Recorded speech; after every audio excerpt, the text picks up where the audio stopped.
Welcome to news 360 straight talk. తెలంగాణలో కొత్త ప్రభుత్వం ఏర్పడింది. హైదరాబాద్ పైనే అందరి ఆశలు. హైదరాబాద్ విశ్వ నగరంగా అభివృద్ధి చెందుతున్న నేపథ్యంలో హైదరాబాదులో చాలా కీలకమైనటువంటి రంగం రియల్ ఎస్టేట్ రంగం. మొత్తం ఎంటైర్ తెలంగాణలో అత్యధిక రాబడిని, అత్యధిక ఆదాయ వనరుగా ఉంటుంది రియల్ ఎస్టేట్ రంగం హైదరాబాద్లో. సో ఇప్పుడు హైదరాబాద్ నగరంలో రియల్ ఎస్టేట్ పరిస్థితి ఏంటి? కొత్త ప్రభుత్వం వచ్చింది. గతంలో బీఆర్ఎస్ పార్టీ అధికారంలో ఉండే మార్పిడి అయితే జరిగింది. కాంగ్రెస్ పార్టీ అధికారంలోకి వచ్చింది. ముఖ్యమంత్రిగా రేవంత్ రెడ్డి నియమితులయ్యారు. రేవంత్ రెడ్డి స్వతహాగా కూడా ఆయన కొంత రియల్ ఎస్టేట్ దాని మీద అనుభవం ఉన్నటువంటి వ్యక్తి కూడా. సో ఈ నేపథ్యంలో ముఖ్యమంత్రి రేవంత్ రెడ్డి ఏం చేయబోతున్నారు?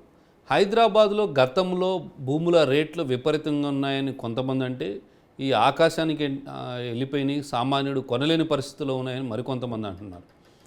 నిజంగా సామాన్యుడు హైదరాబాదులో ఒక ఫ్లాటో కొనుక్కునే పరిస్థితి వస్తుందా, ఉంటుందా, ఎలా ఉండబోతుంది? కొత్త కాంగ్రెస్ ప్రభుత్వం వచ్చిన తర్వాత రియల్ ఎస్టేట్ అంటే 10 సంవత్సరాల పాటు బీఆర్ఎస్ పార్టీ అధికారంలో ఉంది. తెలంగాణ రాష్ట్రం ఏర్పడిన తర్వాత పరిస్థితులు మారాయి.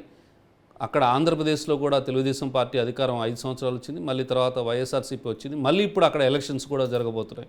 సో వైఎస్ఆర్సీపీ ప్రభుత్వం కంటిన్యూ అవుతుందా, లేక టీడీపీ జనసేన అధికారంలోకి వస్తుందా? దాని ప్రభావం కూడా హైదరాబాద్ పడింది. ఎక్కడ ఏం జరిగినా సరే హైదరాబాద్ మీద దాని ప్రభావం చూపించే అవకాశం ఉన్న నేపథ్యంలో హైదరాబాద్ రియల్ ఎస్టేట్ రంగం ఎలా ఉండబోతుంది ఈ కొత్త ప్రభుత్వం అనే విషయాలపై ఈరోజు మనతో మాట్లాడడానికి ప్రముఖ రియల్ ఎస్టేట్ నిపుణులు శ్రీకాంత్ బాబు ఉన్నారు స్టూడియోలో. నమస్తే అండి శ్రీకాంత్ బాబు గారు. అలాగే కాలర్స్ కూడా మీకు హైదరాబాద్ రియల్ ఎస్టేట్ మీద మీకు ఉన్నటువంటి అనుమానాలు ఏమైనా ఉన్నా కానీ కాల్ చేయొచ్చు. శ్రీకాంత్ బాబు మాట్లాడతారు. శ్రీకాంత్ గారు, ముద్దుగా మనం చూస్తే కొత్త ప్రభుత్వం వచ్చింది. దీని ప్రభావం అసలు హైదరాబాద్ మీద ఏ రకంగా ఉండబోతుంది? ఒకటండి, ఇది లాస్ట్ ఈ ప్రభుత్వం మారిన రోజు నుంచి నాకు కూడా దాదాపు కొన్ని వందల ఫోన్లు రావడం జరిగింది. మా మిత్రుల నుంచి కానివ్వండి, శ్రేయభిలాషుల నుంచి కానివ్వండి, అందరిలోనూ ఒక కన్ఫ్యూజన్ అయితే ఉంది. దాంట్లో ఎటువంటి సందేహం లేదు. ఎందుకంటే 10 సంవత్సరాల తరువాత ఇక్కడ ప్రభుత్వం మారడం జరిగింది. ముఖ్యంగా మీరు గమనిస్తే హైదరాబాద్ ఈ లాస్ట్ ఎలక్షన్ రావడానికి ముందు ఏదైతే ఈ వెళ్ళిపోయినటువంటి బీఆర్ఎస్ గవర్నమెంట్ ఏదైతే ఉందో చాలా మెట్రో ప్రాజెక్టులు కానివ్వండి, చాలా కొత్త ప్రాజెక్టులు అనౌన్స్ చేయటం, హైదరాబాద్ని నెక్స్ట్ లెవెల్కి తీసుకెళ్ళడానికి సంబంధించి కోకాపేట కానీ ఇట్లా కొన్ని ఆక్షన్స్, భారీ స్థాయిలో ల్యాండ్స్ అనేది ఆక్షన్లో పలకటం జరిగింది. సో వీటన్నిటిని దృష్టిలో పెట్టుకొని ఇప్పుడు గవర్నమెంట్ మారింది కాబట్టి సో పరిస్థితి ఎలా ఉండబోతుందని అందరూ రకరకాలుగా అనుకుంటున్నారు. ఇక్కడ నేను మీ అందరికీ చెప్పేది ఒకటేనండి, మీరు గమనిస్తే ఈవెన్ కాంగ్రెస్ పార్టీ వచ్చినా కూడా ఎవరైతే ఇప్పుడు ముఖ్యమంత్రి రేవంత్ రెడ్డి గారు ఉన్నారో ఆయన బ్యాక్గ్రౌండ్ కూడా మీరు ఒకసారి గమనిస్తే ఆయనకు కూడా రియల్ ఎస్టేట్లో మంచి అనుభవం ఉంది. దాని ద్వారా నేను కూడా 10 రూపాయలు లోగడ సంపాదించుకోవటం వల్లనే ఈరోజు ఈ స్థాయికి వచ్చానని ఆయన నిర్మోహమాటంగా చెప్పారండి, చాలా ఓపెన్గా చెప్పారు. ఇంకొకటి, హైదరాబాద్ అభివృద్ధి అనేది ఇవాళ కొత్తగా వచ్చిన వాళ్ళు స్పెషల్గా ఇవాళ అభివృద్ధి చేస్తేనే హైదరాబాద్ ముందుకెళ్ళిద్దా, లేకపోతే వీళ్ళు కొత్త ప్రాజెక్టులు తీసుకొస్తేనే, కొత్త ఐటీ కంపెనీలు తీసుకొస్తేనే, కొత్త రోడ్లు వేస్తేనే ఇలా జరిగిద్దంటే అలాంటి పరిస్థితి ఏం లేదండి. హైదరాబాద్ ఆల్రెడీ బ్రహ్మాండంగా డెవలప్ అయింది. హైదరాబాద్కి ఇంటర్నేషనల్ ఎయిర్పోర్ట్ ఉంది, పెద్ద అవుటర్ రింగ్ రోడ్ ఉంది, ఇప్పుడు రీజనల్ రింగ్ రోడ్ కూడా ఆల్రెడీ వర్క్ స్టార్ట్ చేయబోతున్నారు. సో ఆల్రెడీ హైదరాబాద్కి ఒక మహానగరంగా ఏదైతే తీర్చిదిద్దాల్సిన దానికి అవసరమైనటువంటివన్నీ ఆల్రెడీ సమకూరినాయండి. మీరు ఆంధ్రతో పోల్చుకుంటే ఏంటంటే అక్కడ ఒక రాజధాని అనేది 0 నుంచి స్టార్ట్ చేయబోయారు. అమరావతిలో 0 నుంచి బేస్ లెవెల్ నుంచి స్టార్ట్ చేయబోయేటప్పటికి అక్కడ గవర్నమెంట్ మారటం వల్ల ఆ తర్వాత వచ్చిన ప్రభుత్వం ఏదైతే ఉందో వాళ్ళు ఇంతకుముందు గవర్నమెంట్ ప్లాన్ చేసినటువంటి ప్రణాళికలను కానివ్వండి వాటి ముందుకు తీసుకెళ్లకుండా వీళ్ళు కొత్త కాన్సెప్ట్ లేదా 3 రాజధానులని రకరకాలు, సరే అఫ్కోర్స్ వాళ్ళు ఏది చేయలేదు అనుకోండి, అది వేరే విషయం. కాకపోతే ఇక్కడ మంది వేరండి. మీరు గమనిస్తే అంతకుముందు 10 సంవత్సరాల క్రితం టీఆర్ఎస్ గవర్నమెంట్ రాకముందు కాంగ్రెస్ గవర్నమెంట్ ఇక్కడ పరిపాలించింది. అప్పుడు మీరు గమనిస్తే రాజశేఖర రెడ్డి గారు అంతకుముందు చంద్రబాబు నాయుడు ప్లాన్ చేసినటువంటి అవుటర్ రింగ్ రోడ్ కానివ్వండి ఇవన్నిటిని కూడా ముందుకు తీసుకెళ్ళడం జరిగింది. ఆయన చక్కగా వాటిని ప్రారంభించాడు, ప్రజలకు అందరికీ అందుబాటులో తీసుకొచ్చాడు. సో అభివృద్ధి అనేది హైదరాబాద్లో ఇవాళ కొత్తగా మొదలవ్వాల్సింది అయితే లేదండి. ఎవరు వచ్చినా ఆల్రెడీ కంటిన్యూస్ దాని ముందు ప్రాసెస్ అంతే కంటిన్యూ ప్రాసెస్ తప్ప ఇది అభివృద్ధి కొత్తగా ఇప్పుడు భౌగోళికంగా కూడా హైదరాబాద్ ఒక టిపికల్ అవునండి సిటీ, ఎందుకంటే విస్తరించడానికి నలుమూలలా కూడా అవకాశాలు ఉన్నాయి. ఒక చోటని కాదు, హైదరాబాద్ చుట్టుపక్కల ఎక్కడా కూడా మనకి నదులు సముద్రాలు ఇలాంటి ఏమి లేకపోవడం ఒకటి, రెండోది హైట్లో ఉండడం. మనం ఇక్కడ వాతావరణం కూడా బాగా అనుకూలిస్తుందండి ఐటీ కంపెనీస్ కానివ్వండి. ఇప్పుడు ఇక్కడ చాలామంది సెటిల్ అవడానికి కారణం కూడా అదేనండి. మీరు గమనిస్తే హైదరాబాద్లో ఇప్పుడు గవర్నమెంట్ మారటం వల్లని కాకుండా జనరల్గా ఎక్కడైనా ఏ రాష్ట్రంలో అయినా ఎన్నికలు వచ్చినప్పుడు మార్కెట్ అనేది కొంచెం స్తబ్దతగా ఉంటుంది. ఎందుకంటే ఎన్నికలు ఆగుతారు, వాళ్ళ పాలసీలు ఎలా ఉంటాయి, ఇప్పుడు ముందు గవర్నమెంట్ మరి ఏమన్నా వాళ్ళు వ్యతిరేకిస్తారా, ముందుకు తీసుకెళ్తారా, వాళ్ళ ఆలోచనలు ఏంది అనేది దీనివల్ల కొంత స్తబ్దత ఉంటుంది. ఇప్పుడు ఇక్కడ కొత్త గవర్నమెంట్ వచ్చే వాళ్ళు ఇప్పుడు ఏం చేస్తున్నారు, వాళ్ళ మంత్రివర్గాన్ని విస్తరించుకొని వాళ్ళు ఇప్పుడు మీరు గమనిస్తే వాళ్ళకి పెద్ద టైం కూడా లేదు. రానున్న 3-4 నెలల్లో మళ్ళీ పార్లమెంట్ ఎలక్షన్స్ రాబోతున్నాయి.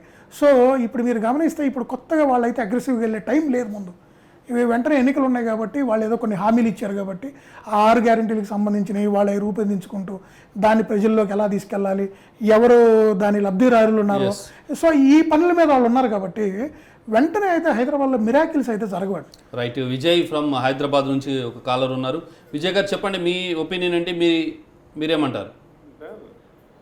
సార్ మేము ఇప్పటివరకు మా ఇన్వెస్ట్మెంట్స్ మొత్తం హైదరాబాద్లో పెట్టినప్పుడు టీఆర్ఎస్ గవర్నమెంట్ వచ్చి బాగా హైదరాబాద్ డెవలప్ అవుతుంది, ఇన్వెస్ట్మెంట్స్ బాగా పెరుగుతున్నాయి అంటే ఉన్నదంతా తీసుకొచ్చి మనం మా శక్తి కొద్ది కోట్లు అన్ని కొన్నాం సార్ ఇక్కడ.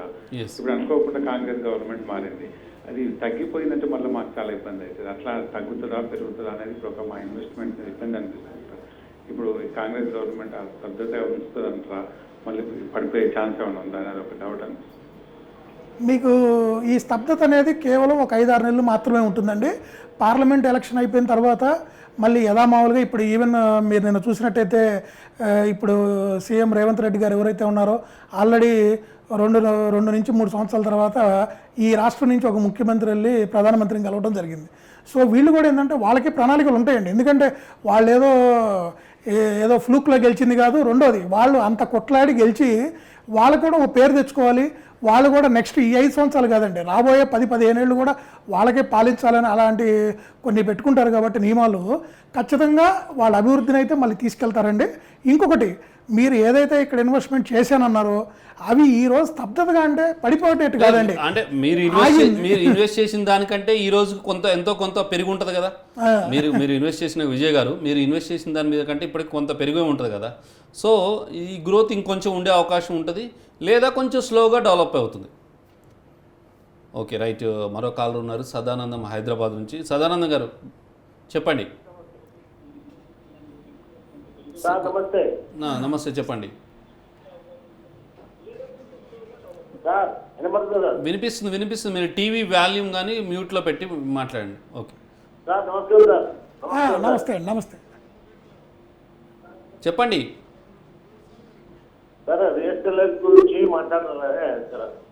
ఎస్, అడగండి సార్, మీ సందేహం ఏంటి? రియల్ ఎస్టేట్ గురించి మాట్లాడదాం. మన హైదరాబాద్ రియల్ ఎస్టేట్ రంగంలో చెప్పండి. చాలా బాగుంది. మరి రేవంత్ రెడ్డి గారు మాట్లాడే విషయాలను మీరు కూడా మాట్లాడుతున్నారు రియల్ ఎస్టేట్ గురించి, చాలా సంతోషము. దాన్ని అదే ఇప్పుడు ఉన్నట్టుగానే యథావిధిగా కొనసాగించాలని నేను మిమ్మల్ని అడుగుతున్నాను సార్. Okay, right. ఖచ్చితంగా ఉంటుంది. ఇక్కడ మీకు ఒకటండి, హైదరాబాద్లో ఇప్పుడున్న మీరు గమనిస్తే ఈ అభివృద్ధి అయితే వెనక్కిపోయే పరిస్థితి లేదు. కొత్తగా ఎవరు వచ్చినా మళ్ళీ వాళ్ళకి తగ్గట్టు కొత్త ప్రాజెక్టులు తీసుకురావడం, కొత్త ప్రణాళికలు రచించి హైదరాబాద్ అభివృద్ధిని ముందుకు తీసుకెళ్ళి దాంట్లో వాళ్ళు కూడా భాగస్వాములు అయ్యి ఇక్కడ ఇన్కమ్ అనేది పెంచుతారు. కానివ్వండి, ఎవరు కూడా దీన్ని ఇక్కడ అంటే ఇప్పుడు రేవంత్ రెడ్డి గారు వచ్చినా లేకపోతే రేపు ఇంకొకళ్ళు వచ్చినా హైదరాబాద్ అభివృద్ధి ముందుకు తీసుకెళ్తారు. ఇప్పుడు మీరు గమనిస్తే 10 సంవత్సరాల క్రితం టీఆర్ఎస్ గవర్నమెంట్ వచ్చిన రోజు కూడా మీరు గమనించండి, ఒక ఉద్యమం నుంచి వచ్చారు, మొదటిసారి వచ్చారు వాళ్ళు కూడా అధికారంలోకి. సో ఎలా ఉంటుంది, వాళ్ళు ఏం చేస్తారు, ఇక్కడ ఎప్పటి నుంచో ఉన్నటువంటి సెటిలర్స్ని ఉన్నిరా, ఇప్పుడు లోకల్స్కి సెటిలర్స్కి గొడవలు ఏమైనా అవుతాయా, వ్యాపారాలు చేసుకొని ఇస్తారా అసలు అభివృద్ధి ముందుకెళ్ళిద్దా, రియల్ ఎస్టేట్ ఎలా ఉంటుందని ఆ రోజు కూడా మనకి రకరకాల సందేహాలు ఉన్నాయి. చాలామంది ఆల్రెడీ ఇక్కడ ఆస్తులు కొనుక్కున్న వాళ్ళు లేదా ప్లాట్లు లేకపోతే ల్యాండ్స్ కొనుక్కున్న వాళ్ళు కూడా చాలామంది ఆలోచించారు. రెండోది భయపడ్డ సందర్భాలు కూడా ఉన్నాయి. కానీ మీరు గమనిస్తే ఈ 10 సంవత్సరాలు ఏం జరిగిందండి? హైదరాబాదు 10 సంవత్సరాల క్రితం ఉన్న రేట్లకి ఈ రోజు ఉన్నదానికి ఎన్ని రెట్లు పెరిగిందండి? అలానే ఇప్పుడు కూడా 10 సంవత్సరాల తర్వాత అధికారం అనేది ట్రాన్స్ఫర్మ్ అయింది కాబట్టి మీకు కొంత స్తబ్దత అనేది ఉంది తప్పితే మీకు ఒక 6 నెలల తర్వాత లేదు మ్యాక్సిమం ఒక 1 ఇయర్లో మళ్ళీ ఇదంతా రెగ్యులర్ మోడ్లోకి వెళ్ళిపోయి మీకు హైదరాబాద్ డెవలప్మెంట్ ముందుకెళ్లాల్సిందే తప్పితే ఆగే ప్రసక్తి అయితే లేదండి.